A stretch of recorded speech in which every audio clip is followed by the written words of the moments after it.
and nephew, who are 3 and 6, and I saw them about a month ago, and that was probably the last time I played. We were building things from Lego and playing board games, and we went to the park and kicked a football around. So a real mix, but yeah, we laughed a lot. Okay, yeah, let's hear more. My name is Rajita. I'm from Pune, that is little western part of India. Okay, okay. I played with my sons, my boys, and my mom just day before yesterday, and it was Chinese checkers and the board game. Yeah, yes, and that was the last and the most recent actually. So we can already see two different types of games, right? One has very strict rules and regulations, the other is very free, imaginative. They all needed kids to play, but let's see if maybe some of you played without children. Did any of you play recently? Yeah? Yeah, I was playing with a few friends. We went to a weekend with a few friends, and we just took some what is called box games, and we play rescue and several other games. It was lovely. So you were rescued by a few boxes. Yeah. Okay. Any other associations? You just okay? Yeah. Who? Ah. All right. So I played this morning. I admit. Oh, I love play. I love playing. I played this morning, and it was at breakfast. My husband's come along, but maybe. But at the breakfast table, we staying at another place, another hotel, right down the street, and we were playing. We were. It was a word play. It was a word. It was like a play on words that we were using. It had no rules. It was very silly, but it was a lot of fun because we were laughing hysterically. Till there were all these suited people, stern-looking business people who just looked like that. And then, of course, and I have a very very loud laugh. So my husband said, "Could you laugh a little gently? Look at the people giving us big look." So yeah, so I Okay, so we are already hearing there's also rules and regulations about play and about laughter, which is banned in various areas. So this is one of my personal and research interests. What happens when people play? And what happens when there's playful leaders? And when leaders are signaling that it's okay to play? Does this influence people's creativity? Does this influence the way that we do work? Or if we are working, if we think of our work in a framework or in a mindset of play, are we working differently than when we're working and we think of it as work? So I will give you a little bit of background about my thoughts and some of the findings we have in one of the studies that we have done. Um, but I wanted to start with a joke because we're actually interested in creativity and we're interested in play and creativity. And I recently heard sort of global joke about an Israeli, a Russian, maybe we could also say an Indian, and an American and a Chinese. So it's very stereotypical. So excuse me for the stereotypes that we're meeting. And a journalist came along and said, "Excuse me, what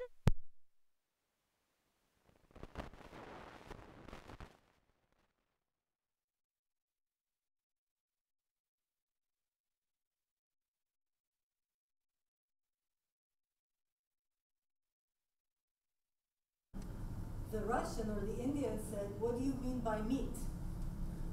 The American said, "What do you mean by scarcity?" The Israeli said, "What do you mean by excuse me?"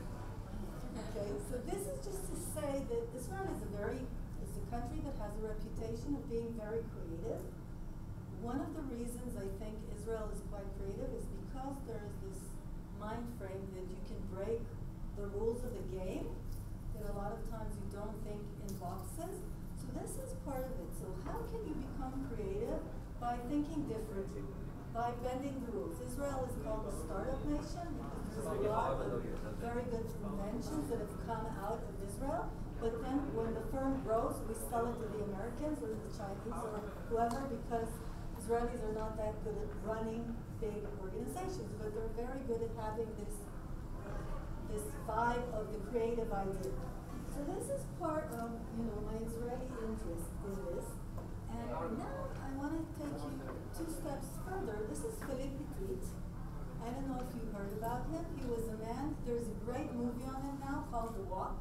He's a man that in 1974, when he was very young, I think he was about 20, decided like 10 years before, when he was a very young child, that he is going to walk between the Twin Towers of New York. He was French, he'd never seen the Twin Towers, and he had planned his whole life how to learn to walk the rope, and he actually succeeded. If you go and see the movie, it's a recent movie now about his life, and about having a vision, this crazy vision of a child, to walk between the 2 towers that don't exist anymore, the Twin Towers, and just to cross this gap at I don't know which height, the crazy height, which he actually manages to accomplish. Now, I'm always interested in how you walk the rope, how you balance, because managers and we as people who are working with their own business and women are a lot of times worried that on the one hand we want to be productive, we want to do what we're supposed to, but on the other hand we want to be creative. We want to break the rules. We want to bring in new ideas. So how do we balance? How do we do this balancing act, which he does extremely well, but most of us, and if you see the movie, you'll see how he trains from childhood and what type of mentorship and processes he has to teach him to do this balance. So this is part of my thought. So just play in the past was really not desirable in organizations in the West and probably in the East. People thought of it as a waste of time. But in the last few years, it's becoming more and more, there's increasing interest in play. I think the reasons are, first of all, it's more of a knowledge economy. So people are more interested not in actually your production, but in the ideas that people produce, in the thoughts, and that's the reason play can be helpful. People are starting to manage when they're 20 or 18 with all the startups, and in the past people needed to go to business schools and to learn how to manage, and now a lot of children are like managing Facebook. Facebook, Google, people are just that didn't have any managerial experience. Everybody's working the whole day and night, so when do we get to play if not at work? So play is becoming more and more something that organizations are using, and it's even becoming institutionalized, which means that the organizations are actually making us play sometimes. Now, when did I start having this interest in play? A few years ago, my older children, which are now 22 and 20, were 10 years ago, much younger, and I got this brochure for a summer camp, and it was called Color and Nature or something, and it had the whole program, what they were going to do in the camp. At the same time, I was approached by a very serious organization and some people living in the desert that asked me if I could come and help them produce a workshop for senior managers in the desert, in nature, with paints, with different types of exercises, outdoor exercises, for the managers to learn about their management. Now, I looked at the programs, they were identical. And I said, gosh, what is happening in our world? Managers are being taught to play, and kids are being taught to manage, because I don't know if you've seen, kids are getting now all the stress management, how to make a test, how to give a talk, how to be inventive. So all the things that used to be for managers are now for kids, and all the things that we used to use, that we would use for our children are now becoming things that managers are supposed to do in order to become better managers.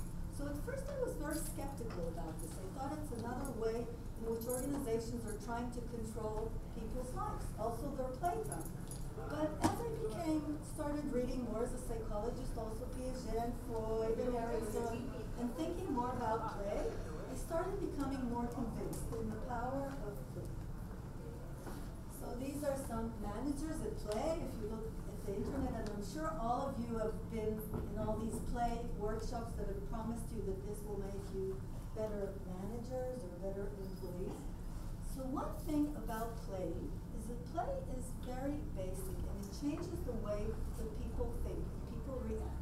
This is a wonderful story that happened in nature about husky dogs that were with a group that were going to one of the poles, and they met a polar bear. And the real story was that the bear was coming to one of the dogs and was planning to eat the dog. And it was a female dog, and she started, just playing around with the bear, and eventually it changed into a dance.